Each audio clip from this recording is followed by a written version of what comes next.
අයිබෝවන් part of the mind channel එකට ඔයාලව සාදරයෙන් පිළිගන්නවා.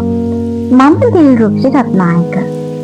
අද මම ෂෙයා කරන්න යන්නේ මම සයිකොලොජි පාර්ට් එක තෝරගත්තේ ඇයි කියලා. ගොඩාක් වෙලාවට මට මිනිස්සුන්ගේ හැඟීම් ගැන කුතුහලයක් තිබුණා. පිටතින් සතුටින් ඉන්නවා වගේ පෙනෙන මිනිස්සු ඇතුළතින් ගොඩාක් පීඩා සහ අවුල් වලින් ඉන්නවා කියලා දකිද්දී මට ඒ ගැන අවධානය යොමු වුණා. ඉතින් මම මනෝවිද්‍යාව ඉගෙන ගන්න තීරණය කළේ මිනිස්සුන්ගේ මානසික සුවය, self growth සහ රැකියා අවස්ථා හේතුවෙන්.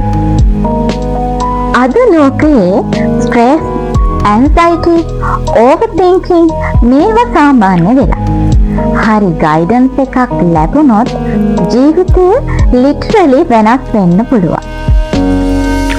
ඔබට mental awareness, self growth සහ practical life tips ඉගෙන ගන්න කැමති නම් මේ channel එක subscribe කරන්න. අපි එකට part of the mind ගමනක් යමු.